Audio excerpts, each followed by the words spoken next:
ಸ್ನೇಹಿತರೆ, ಮೀಡಿಯಾ ಮಾಸ್ಟರ್ಸ್ಗೆ ಸ್ವಾಗತ ಸುಸ್ವಾಗತ.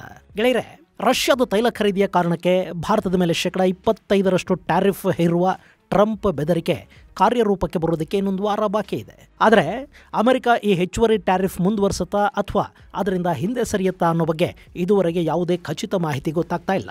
ಮತ್ತೊಂದು ಕಡೆ ಅಮೆರಿಕದ ಈ ನಿರ್ಧಾರವನ್ನ ಅಸಮಂಜಸ ಅಂತ ರಷ್ಯಾ ಕರೆದಿದೆ. ಅಮೆರಿಕಾಗೆ ಭಾರತದ ಸರಕುಗಳ ರಫ್ತು ಆಗದೇ ಇದ್ರೆ ಅದನ್ನು ಆಮದು ಮಾಡ್ಕೊಳ್ಳೋದಕ್ಕೆ ನಾವಿದ್ದೀವಿ ಅಂತ ರಷ್ಯಾ ಹೇಳಿದೆ. ಮತ್ತೊಂದು ಬೆಳವಣಿಗೆಯಲ್ಲಿ ರಷ್ಯಾ ಹಾಗೂ ಯುಕ್ರೇನ್ ನಡುವಿನ ಯುದ್ಧವನ್ನು ತಪ್ಪಿಸೋದಕ್ಕೆ ಅಮೆರಿಕ ಭಾರತದ ಮೇಲೆ ಹೆಚ್ಚುವರಿ ಸುಂಕವನ್ನು ವಿಧಿಸ್ತಾ ಇದೆ ಅಂತ ವೈಟ್ ಹೌಸ್ ಹೇಳಿದರೆ, ಭಾರತ ಒಂದು ಲಾಭಕೋರ ದೇಶ ಅಂತ ಅಮೆರಿಕದ ಟ್ರೆಜರಿ ಸೆಕ್ರೆಟರಿ ಆರೋಪ ಮಾಡಿದ್ದಾನೆ. ಹಾಗಾದರೆ ಅಮೆರಿಕ ಮತ್ತು ಭಾರತದ ನಡುವಿನ ವ್ಯಾಪಾರ ಸಂಬಂಧಗಳು ಇಷ್ಟು ಕೇಳ್ತಾ ಇರೋದು ಯಾಕೆ? ಅದರ ಹಿಂದೆ ಯಾರಿದ್ದಾರೆ ಮತ್ತು ಅಮೆರಿಕಾಗೆ ಹೋಗ್ತಾ ಇರೋ ವಸ್ತುಗಳು ರಷ್ಯಾಗೆ ಆಮದಾದರೆ ಭಾರತ ಆ ವ್ಯಾಪಾರ ಕೊರತೆಯನ್ನು ನೀಗಿಸಿಕೊಳ್ಳೋದಕ್ಕೆ ಸಾಧ್ಯ ಆಗತ್ತಾ? ಬನ್ನಿ ನೋಡೋಣ.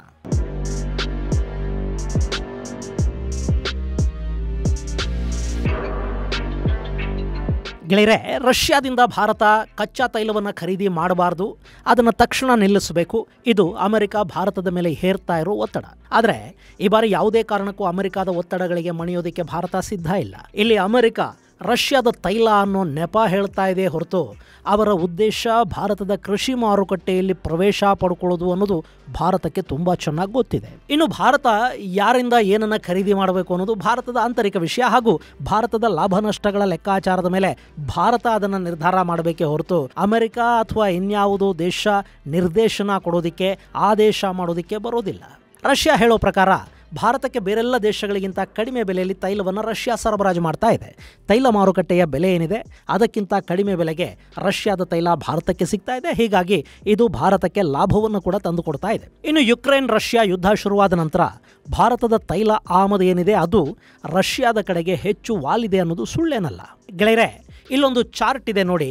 2021-22ರಲ್ಲಿ ಭಾರತದ ಒಟ್ಟು ತೈಲ ಆಮದೇನಿತ್ತು ಅದರಲ್ಲಿ 2.1% ಮಾತ್ರ ರಷ್ಯಾದಿಂದ ತೈಲ ಬರ್ತಾ ಇತ್ತು. ರಷ್ಯಾ ಹಾಗೂ ಯುಕ್ರೇನ್ ಯುದ್ಧ ಶುರುವಾದ ನಂತರ ಅಂದರೆ 2022-23ರಲ್ಲಿ ಅದರ ಪ್ರಮಾಣ 19.1%ಗೆ ಏರಿಕೆ ಆಯಿತು. ಇನ್ನು 23-24ರಲ್ಲಿ ಅದು 33.4%ಗೆ ಏರಿಕೆ ಆದರೆ 24-25ರ ಹೊತ್ತಿಗೆ 35.1%ಗೆ ಅದು ಬಂದು ನಿಂತಿದೆ. ಅಂದರೆ 2021-22ರಿಂದ ಇವತ್ತಿನವರೆಗೆ ಅಂದರೆ 2025ರವರೆಗಿನ ಅವಧಿಯಲ್ಲಿ ಭಾರತ ರಷ್ಯಾದಿಂದ ಆಮದು ಮಾಡಿಕೊಂಡ ತೈಲದ ಪ್ರಮಾಣ 33% ಹೆಚ್ಚಳ ಆಗಿದೆ. ಇನ್ನು 2021-22ರಲ್ಲಿ ಅಂದರೆ ರಷ್ಯಾ ಯುಕ್ರೇನ್ ಯುದ್ಧ ಆರಂಭಕ್ಕೂ ಮೊದಲು ಇರಾಕ್ ಭಾರತದ ಅತಿ ದೊಡ್ಡ ತೈಲ ಸರಬರಾಜುದಾರ ದೇಶ ಆಗಿತ್ತು. ಇರಾಕ್ನಿಂದ ನಾವು ನಮ್ಮ ಒಟ್ಟು ಆಮದಿನ 24.5% ಆಮದು ಮಾಡಿಕೊಳ್ತಾ ಇದ್ವಿ. ಈಗ ಅದು 5.4% ಕಡಿಮೆಯಾಗಿ ಭಾರತದ ಒಟ್ಟು ಆಮದಿನಲ್ಲಿ ಇರಾಕ್ನ ತೈಲ 19.1% ಪಾಲನ್ನು ಪಡ್ಕೊಂಡಿದೆ. ಇನ್ನು Saudi Arabia, UAE, Kuwait, America, Mexico, Colombia ಮುಂತಾದ ದೇಶಗಳಿಂದ ಕೂಡ ಭಾರತ ತನ್ನ ತೈಲವನ್ನು ಅವತ್ತು ಆಮದು ಮಾಡ್ಕೋತಾ ಇತ್ತು, ಇವತ್ತು ಆಮದು ಮಾಡ್ಕೋತಾ ಇದೆ. ಆದರೆ ಆಮದಿನ ಪ್ರಮಾಣದಲ್ಲಿ ಸ್ವಲ್ಪ ಮಟ್ಟಿಗೆ ಕಡಿಮೆ ಆಗಿದೆ. ಇಲ್ಲಿ ಏನು ಕಡಿಮೆ ಆಗಿದೆ ಅದು ರಷ್ಯಾದ ತೈಲ ಆಮದಲ್ಲಿ ಹೆಚ್ಚಾಗಿದೆ. ಇನ್ನು ಇರಾನ್ನಿಂದ ನಾವು ತೈಲವನ್ನು ಖರೀದಿ ಮಾಡ್ತಾ ಇಲ್ಲ. ಹಾಗೆ ವೆನೆಜುವೆಲಾದಿಂದ ಇಷ್ಟು ದಿನ ಭಾರತ ತೈಲವನ್ನು ಖರೀದಿ ಮಾಡ್ತಾ ಇರಲಿಲ್ಲ. ಯಾಕೆಂದರೆ ವೆನೆಜುವೆಲಾ ಮೇಲೆ ಅಮೆರಿಕದ ನಿರ್ಬಂಧಗಳಿದ್ವು. ಈಗಲೂ ವೆನೆಜುವೆಲಾ ಮೇಲೆ ಅಮೆರಿಕದ ನಿರ್ಬಂಧಗಳಿವೆ. ಆದರೂ ಭಾರತ ಅಲ್ಲಿಂದ ತೈಲ ಖರೀದಿಯನ್ನು 2023-24ರಲ್ಲಿ ಶುರು ಮಾಡ್ತು. ನಮ್ಮ ಒಟ್ಟು ತೈಲ ಆಮದೇನಿದೆ ಅದರಲ್ಲಿ 0.6% ವೆನೆಜುವೆಲಾಯಿಂದ ತೈಲ ಬಂತು.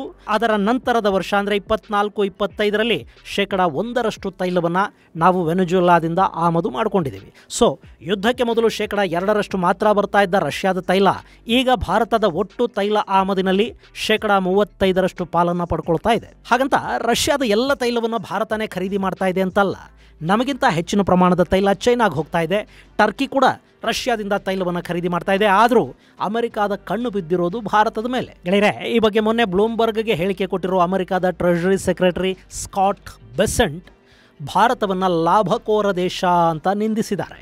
ಭಾರತ ರಷ್ಯಾದ ತೈಲವನ್ನು ಖರೀದಿ ಮಾಡಿ ಅದನ್ನು ಸಂಸ್ಕರಿಸಿ ಬೇರೆ ದೇಶಗಳಿಗೆ ಲಾಭಕ್ಕಾಗಿ ಮಾರಾಟ ಮಾಡ್ತಾ ಇದೆ ಅನ್ನೋದು ಬೆಸೆಂಟ್ ಹೇಳ್ತಾ ಇರೋ ಮಾತು. ಹಾಗಾದ್ರೆ ಅಮೆರಿಕಾದ ಕಂಪನಿಗಳು ರಷ್ಯಾದ ಗ್ಯಾಸ್ ಅನ್ನ ಖರೀದಿ ಮಾಡ್ತಾ ಇವೆಯಲ್ಲ, ಅವೇನದನ್ನ ಸಂಸ್ಕರಿಸಿ ಬೇರೆ ದೇಶಗಳಿಗೆ ಮಾರಾಟ ಮಾಡ್ತಾ ಇಲ್ವಾ? ಈ ಬಗ್ಗೆ ಅಮೆರಿಕಾನ ಕೇಳೋರು ಯಾರು? ಇನ್ನು ಇತ್ತೀಚೆಗೆ ನೀವು ಗಮನಿಸಿರಬೇಕು, ನಮ್ಮಲ್ಲಿ ಕೂಡ ಭಾರತ ರಷ್ಯಾದ ತೈಲ ಖರೀದಿ ಮಾಡಿ ಅಮೆರಿಕ ಜೊತೆಗಿನ ಸಂಬಂಧಗಳನ್ನ ಕೆಡಿಸ್ಕೊಂಡು ಬಿಡ್ತು ಅನ್ನೋ ಥರದ ಒಂದಷ್ಟು ಪೋಸ್ಟ್ಗಳನ್ನ ಕೆಲ ಕಾಮ್ರೇಡ್ಗಳು ಸೋಷಿಯಲ್ ಮೀಡಿಯಾಗಳಲ್ಲಿ ಹಾಕೋದಕ್ಕೆ ಶುರು ಮಾಡಿದ್ರು. ಅವರ ಆರೋಪ ಇಷ್ಟಕ್ಕೆ ನಿಂತಿರಲಿಲ್ಲ.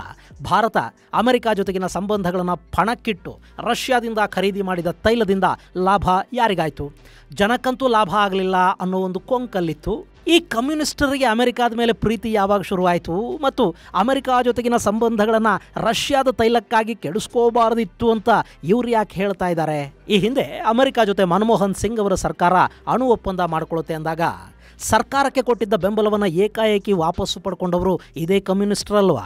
ಆ ಒಪ್ಪಂದದಿಂದ ಭಾರತಕ್ಕೆ ಲಾಭ ಆಗತ್ತೆ ಅನ್ನೋದು ಗೊತ್ತಿದ್ರೂ ಕೂಡ ಅಮೆರಿಕ ಜೊತೆ ಒಪ್ಪಂದವನ್ನ ಸರ್ಕಾರ ಮಾಡ್ಕೋಬಾರದು ಅಂತ ಒತ್ತಡ ಹೇರಿದ್ದ ಕಮ್ಯುನಿಸ್ಟರು ಈಗ ಇದ್ದಕ್ಕಿದ್ದ ಹಾಗೆ ಅಮೆರಿಕ ಮೇಲೆ ಪ್ರೀತಿ ತೋರಿಸ್ತಾ ಇದ್ದಾರೆ. ಯಾಕೆ ಅಂತ ಹುಡುಕ್ತಾ ಹೋದ್ರೆ ಅಲ್ಲಿ ಕೂಡ ಈ ವಾದ ಮತ್ತು ಇಂಥದ್ದೊಂದು ಐಡಿಯಾ ಅವರದ್ದಲ್ಲ, ಅದು ಅಮೆರಿಕಾದ ಜಾರ್ಜ್ ಸರೋಸ್ ಮತ್ತು ಡೀಪ್ ಸ್ಟೇಟ್ನಿಂದ ಹುಟ್ಟಿ ಇವರನ್ನು ತಲುಪಿ ಭಾರತದಲ್ಲಿ ಹರಡೋದಿಕ್ಕೆ ಕೊಡಮಾಡಲ್ಪಟ್ಟ ಟಾಸ್ಕು ಅನ್ನೋದು ಗೊತ್ತಾಗ್ತಾ ಇದೆ.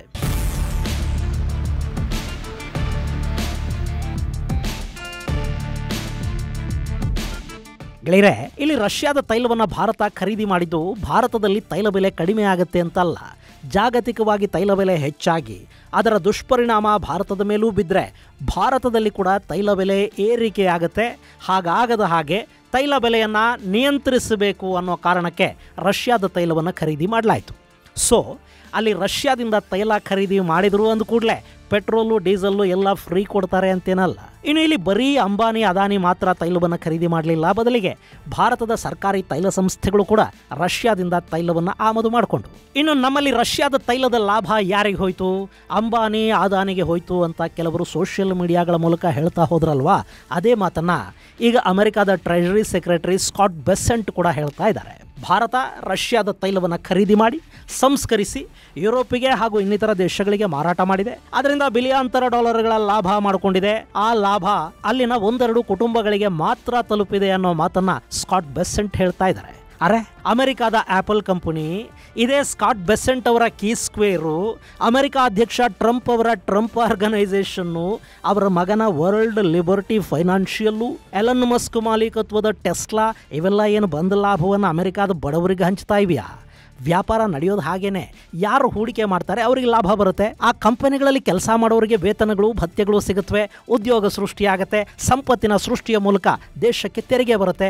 ಒಂದು ದೇಶದಲ್ಲಿ ಶ್ರೀಮಂತ ಉದ್ಯಮಿಗಳು, ಬಂಡವಾಳ ಹೂಡಿಕೆದಾರರು ಎಷ್ಟು ಹೆಚ್ಚಾಗ್ತಾ ಹೋಗ್ತಾರೋ ಆ ದೇಶದ ಆರ್ಥಿಕತೆ, ಆ ದೇಶದ ಉತ್ಪಾದನಾ ವಲಯ, ಉದ್ಯೋಗ ಸೃಷ್ಟಿ, ಹೂಡಿಕೆಗಳು, ದೇಶದ ಜನರ ಕೊಳ್ಳುವ ಶಕ್ತಿ, ಆ ದೇಶದ ಇನ್ಫ್ರಾಸ್ಟ್ರಕ್ಚರು, ಆ ದೇಶದ ಸಾಫ್ಟ್ ಪವರು ಎಲ್ಲ ಕೂಡ ಬೆಳೀತಾ ಹೋಗುತ್ತವೆ. ಇಲ್ಲಿ ಅಮೆರಿಕಾದ ಈ ಟ್ರೆಜರಿ ಸೆಕ್ರೆಟರಿಯ ಬಾಯಲ್ಲಿ ಭಾರತದ ಬಗ್ಗೆ, ಭಾರತದ ಶ್ರೀಮಂತರ ಬಗ್ಗೆ ವಿಷ ಉಗುಳುವ ಮಾತುಗಳು ಯಾಕೆ ಬರ್ತಾ ಇವೆ? ಗೆಳೆಯರೆ, ಇದು ಅರ್ಥ ಆಗಬೇಕು ಅಂದರೆ ಈತನ ಹಿನ್ನೆಲೆಯನ್ನು ಕೂಡ ನಾವು ಅರ್ಥ ಮಾಡ್ಕೋಬೇಕು. ಈ ಸ್ಕಾಟ್ ಬೆಸೆಂಟ್ ಅಮೆರಿಕಾದ ಹೆಡ್ಜ್ ಫಂಡ್ ಮ್ಯಾನೇಜರ್ ಆಗಿದ್ದವನು. ಜಾಗತಿಕ ಮೈಕ್ರೋ ಇನ್ವೆಸ್ಟ್ಮೆಂಟ್ ಸಂಸ್ಥೆ ಕೀ ಸ್ಕ್ವೇರ್ ಗ್ರೂಪ್ನ ಸಂಸ್ಥಾಪಕ. ಅಷ್ಟೇ ಅಲ್ಲ, ಜಾರ್ಜ್ ಸರೋಸ್ ಗೊತ್ತಲ್ವ ನಿಮಗೆ? ಅದೇ ಭಾರತದಲ್ಲಿ ಸರ್ಕಾರವನ್ನು ಬದಲಾಯಿಸೋದಕ್ಕೆ, ನರೇಂದ್ರ ಮೋದಿ ಅಧಿಕಾರವನ್ನು ಪಲ್ಲಟಗೊಳಿಸೋದಕ್ಕೆ ಎಷ್ಟು $1 ಬಿಲಿಯನ್ ಬೇಕಾದರೂ ಖರ್ಚು ಮಾಡ್ತೀನಿ ಅಂತ ಬಹಿರಂಗವಾಗಿ ಹೇಳಿದ್ದ ಅಮೆರಿಕಾದ ಕೊಡುಗೈದಾನಿ ಜಾರ್ಜ್ ಸರೋಸ್, ಆತನ ಜೊತೆ ಸರೋಸ್ ಫಂಡ್ ಮ್ಯಾನೇಜ್ಮೆಂಟಲ್ಲಿ ಪಾಲುದಾರನಾಗಿದ್ದವನು ಈ ಸ್ಕಾಟ್ ಬೆಸೆಂಟ್. ಗೆಳೆಯರೆ, 1992ರಲ್ಲಿ ಬ್ರಿಟಿಷ್ ಪೌಂಡ್ನ ಮೌಲ್ಯ ಕುಸಿಯೋ ಹಾಗೆ ಮಾಡಿ ಬ್ರಿಟನ್ನ ಆರ್ಥಿಕತೆಯನ್ನು ಬುಡಮೇಲು ಮಾಡೋ ಮೂಲಕ ಜಾರ್ಜ್ ಸರೋಸ್ ಬಿಲಿಯಂತರ ಡಾಲರ್ ಲಾಭ ಮಾಡಿಕೊಂಡಲ್ಲ, ಆ ಸಂದರ್ಭದಲ್ಲಿ ಸರೋಸ್ ಜೊತೆಗಿದ್ದವನು ಮತ್ತು ಅದರಿಂದ ಲಾಭ ಮಾಡಿಕೊಂಡವನು ಈ ಸ್ಕಾಟ್ ಬೆಸೆಂಟ್. ಇದಷ್ಟೇ ಅಲ್ಲ, ಜಪಾನ್ನ ಆರ್ಥಿಕತೆಯಲ್ಲಿ ಕೂಡ ಈ ಜೋಡಿ ಅಲ್ಲೋಲ ಕಲ್ಲೋಲ ಸೃಷ್ಟಿಸೋದಕ್ಕೆ ಪ್ರಯತ್ನ ಮಾಡ್ತು ಮತ್ತು ಅಲ್ಲೂ ಲಾಭವನ್ನು ಬಡಿದು ಬಾಯಿಗೆ ಹಾಕ್ಕೊಳ್ತು. ಇವತ್ತಿಗೂ ಕೂಡ ಸರೋಸ್ ಜೊತೆ ಸ್ಕಾಟ್ ಸಂಬಂಧಗಳು ಚೆನ್ನಾಗಿವೆ. ಇನ್ನು ಈ ಹಿಂದೆ ಅದಾನಿ ವಿರುದ್ಧ ಮುರ್ಕೊಂಡು ಬಿದ್ದಿತ್ತಲ್ಲ ಹಿಂಡೆನ್ಬರ್ಗು, ಅದರ ಹಿಂದೆ ಕೂಡ ಸರೋಸ್ ನೆರಳೇ ಇತ್ತು ಅನ್ನೋದು ಗೊತ್ತಿಲ್ಲದ ವಿಷಯ ಏನಾಗಿರಲಿಲ್ಲ. ಹಾಗೆ ಭಾರತದ ವಿರುದ್ಧ ಅಪಪ್ರಚಾರ ಮಾಡೋದಕ್ಕೆ ಅಂತಲೇ ಇರೋ ಸಾಕಷ್ಟು NGOಗಳು ಜಾರ್ಜ್ ಸರೋಸ್ ಫಂಡಲ್ಲಿ ನಡೀತಿವೆ ಅನ್ನೋದು ರಹಸ್ಯನೂ ಅಲ್ಲ.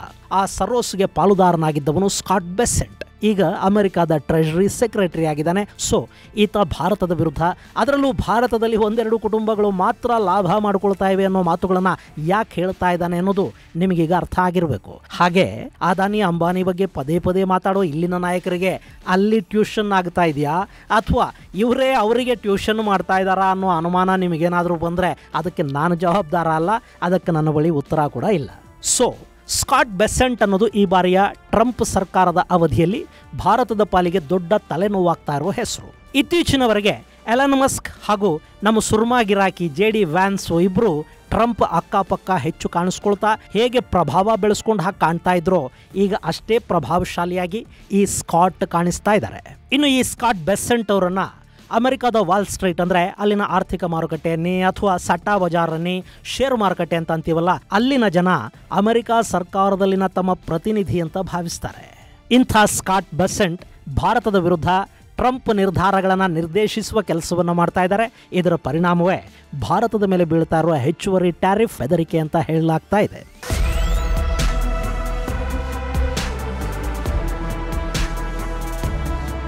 ಗೆಳೆಯರೆ, ಸ್ಕಾಟ್ ಬೆಸೆಂಟ್ ಇಷ್ಟಕ್ಕೆ ನಿಂತಿಲ್ಲ. ಈತ ಬ್ಯಾಂಕ್ ಆಫ್ ಜಪಾನ್ಗೆ ಕೂಡ ಒಂದಷ್ಟು ಬಿಟ್ಟಿ ಸಲಹೆಗಳನ್ನು ಕೊಟ್ಟಿದ್ದಾರೆ. ಬ್ಯಾಂಕ್ ಆಫ್ ಜಪಾನ್ ಅನ್ನೋದು ಜಪಾನಿನ ಸೆಂಟ್ರಲ್ ಬ್ಯಾಂಕು. ಜಪಾನ್ ಇವತ್ತು ಭಾರತ ಸೇರಿದಂತೆ ಜಗತ್ತಿನ ನಾನಾ ದೇಶಗಳ ಉದ್ಯಮಿಗಳಿಗೆ, ದೇಶಗಳಿಗೆ ಸಾಲವನ್ನು ಒದಗಿಸಿ ಕೊಡ್ತಾ ಇದೆ. ಕಡಿಮೆ ಬಡ್ಡಿಗೆ ಜಪಾನಿನ ಸಾಕಷ್ಟು ಬ್ಯಾಂಕುಗಳು ಸಾಲವನ್ನು ಕೊಡ್ತಾ ಇವೆ. ಹೀಗಾಗಿ ಅಲ್ಲಿನ ಸೆಂಟ್ರಲ್ ಬ್ಯಾಂಕ್ ತನ್ನ ಸಾಲದ ಬಡ್ಡಿಯನ್ನ ಹೆಚ್ಚು ಮಾಡ್ಕೋಬೇಕು ಅಂತ ಬೆಸೆಂಟ್ ಒಂದು ಬಿಟ್ಟಿ ಸಲಹೆಯನ್ನು ಕೊಟ್ಟಿದ್ದಾರೆ. ಒಂದು ದೇಶದ ಖಜಾನೆ ಕಾರ್ಯದರ್ಶಿ ಅಥವಾ ರಾಜತಾಂತ್ರಿಕ ಇನ್ನೂ ಒಂದು ದೇಶದ ಸೆಂಟ್ರಲ್ ಬ್ಯಾಂಕಿನ ನೀತಿ ನಿಯಮಗಳ ಬಗ್ಗೆ ಸಲಹೆಗಳನ್ನು ಕೊಡೋದು, ಅವರನ್ನ ಪರೋಕ್ಷವಾಗಿ ಒತ್ತಾಯಿಸೋದು ಇದೆಯಲ್ಲ, ಇದು ತುಂಬಾ ಅಪರೂಪ ಮಾತ್ರ ಅಲ್ಲ, ಅಪೇಕ್ಷಣೀಯ ಕೂಡ ಅಲ್ಲ. ಆದರೆ ಜಾರ್ಜ್ ಸರೋಸ್ ಗುಂಪಿನ ಜನ ತಮ್ಮನ್ನು ತಾವು ವಿಶ್ವ ಮಾನವರು ಅಂದ್ಕೋತಾರೆ. ಹೀಗಾಗಿ ಅವರು ಯಾರಿಗೆ ಬೇಕಾದರೂ ಪಾಠ ಮಾಡ್ತಾ ಹೋಗ್ತಾರೆ, ಯಾರಿಗೆ ಬೇಕಾದರೂ ಕೇಳದೇ ಇದ್ರೂ ಸಲಹೆಗಳನ್ನು ಕೊಡ್ತಾ ಹೋಗ್ತಾರೆ. ಈಗ ಅಕಸ್ಮಾತ್ ಅಮೆರಿಕಾದ ಒತ್ತಡಕ್ಕೆ ಮಣಿದು ಅಮೆರಿಕಾನ ಖುಷಿ ಪಡಿಸೋ ಸಲುವಾಗಿ ಜಪಾನ್ನ ಸೆಂಟ್ರಲ್ ಬ್ಯಾಂಕ್ ತನ್ನ ಬಡ್ಡಿ ದರವನ್ನು ಏರಿಸಿದರೆ ಅದು ಭಾರತ ಸೇರಿದಂತೆ ಜಪಾನ್ನಿಂದ ಸಾಲ ತಗೊಂಡ ದೇಶಗಳಿಗೆ, ಅಲ್ಲಿನ ಉದ್ಯಮಿಗಳಿಗೆ ಸಮಸ್ಯೆಯನ್ನು ತಂದಿಡುತ್ತೆ. ಭಾರತದ ಪಾಲಿಗೆ ಅದು ಹೆಚ್ಚು ಸಮಸ್ಯೆಗೆ ಕಾರಣ ಆದರೂ ಆಶ್ಚರ್ಯ ಪಡಬೇಕಿಲ್ಲ. ಯಾಕೆಂದ್ರೆ ಬಡ್ಡಿ ಹೆಚ್ಚಾದಾಗ ನಮ್ಮ ಸರ್ಕಾರ ಹಾಗೂ ಉದ್ಯಮಿಗಳ ಮೇಲಿನ ಹೊರೆ ಹೆಚ್ಚಾಗುತ್ತೆ. ಇದು ಕೂಡ ಭಾರತದ ಮೇಲೆ ಆರ್ಥಿಕ ಹೊರೆಯನ್ನ ಹೆಚ್ಚು ಮಾಡಿಸುವ ಪ್ರಯತ್ನದ ಭಾಗ. ಗೆಳೆಯರೆ, ಕಳೆದ ಚುನಾವಣೆಯಲ್ಲಿ ಭಾರತದಲ್ಲಿ ಆಡಳಿತ ಬದಲಾವಣೆಗೆ ಅಮೆರಿಕದ ಶ್ರೀಮಂತ ವರ್ಗ ಮತ್ತು ಅಲ್ಲಿನ ಡೀಪ್ ಸ್ಟೇಟ್ ಸಿಕ್ಕಾಪಟ್ಟೆ ಪ್ರಯತ್ನವನ್ನು ಪಡ್ತು. ಆದರೆ ಅದು ಸಾಧ್ಯ ಆಗಲಿಲ್ಲ. ಬದಲಿಗೆ ಅಮೆರಿಕಾದಲ್ಲೇ ಸರ್ಕಾರ ಬದಲಾಯಿತು. ಆದರೆ ಭಾರತದ ವಿಷಯದಲ್ಲಿ ಅಲ್ಲಿನ ಡೀಪ್ ಸ್ಟೇಟ್ನ ಒತ್ತಡಗಳು, ಪ್ರಯತ್ನಗಳು ಈಗಲೂ ಏನು ಬದಲಾಗಿಲ್ಲ, ಅವು ಹಾಗೆ ಮುಂದುವರಿತಾ ಇವೆ. ಇನ್ನೊಂದು ಕಡೆ ಅಮೆರಿಕ ಭಾರತದ ಮೇಲೆ ವಿಧಿಸ್ತಾ ಇರೋ ಟ್ಯಾರಿಫ್ ಅನ್ಯಾಯದ್ದು ಅಂತ ಹೇಳಿರೋ ರಷ್ಯಾ, ಅಮೆರಿಕಾದ ಆಡಳಿತ ಟ್ಯಾರಿಫ್ ಮೂಲಕ ತನ್ನನ್ನು ತಾನೇ ಹಾಳು ಮಾಡ್ಕೋತಾ ಇದೆ, ತನ್ನ ಆರ್ಥಿಕತೆಯನ್ನು ಸಮಸ್ಯೆಗೆ ಈಡು ಮಾಡಿಕೊಳ್ತಾ ಇದೆ ಅಂತ ಹೇಳಿದೆ. ಅಷ್ಟೇ ಅಲ್ಲ, ಭಾರತದ ವಸ್ತುಗಳು ಅಮೆರಿಕಾದ ಮಾರುಕಟ್ಟೆಯನ್ನು ತಲುಪೋದಕ್ಕೆ ಸಾಧ್ಯ ಆಗದೇ ಇದ್ದರೆ ಅವರ ನೆರವಿಗೆ ನಾವಿದ್ದೀವಿ, ನಮ್ಮ ಮಾರುಕಟ್ಟೆ ಭಾರತಕ್ಕೆ ಸದಾ ತೆರೆದಿದೆ ಅಂತ ರಷ್ಯಾ ಹೇಳಿಕೊಂಡಿದೆ. ಆದರೆ ಭಾರತ ಅಮೆರಿಕಾಗೆ ಮಾಡ್ತಾ ಇರೋ ರಫ್ತನ್ನು ರಷ್ಯಾದ ಮಾರುಕಟ್ಟೆಯ ಮೂಲಕ ಸರಿಗಟ್ಟೋದಕ್ಕೆ ಸಾಧ್ಯ ಆಗೋದಿಲ್ಲ. ರಷ್ಯಾ ಕೊಡ್ತಾ ಇರೋ ಈ ಅವಕಾಶದಿಂದ ಭಾರತಕ್ಕೆ ಅಲ್ಲಿ ಮತ್ತೊಂದು ಮಾರುಕಟ್ಟೆ ಅಂತೂ ಓಪನ್ ಆಗುತ್ತೆ.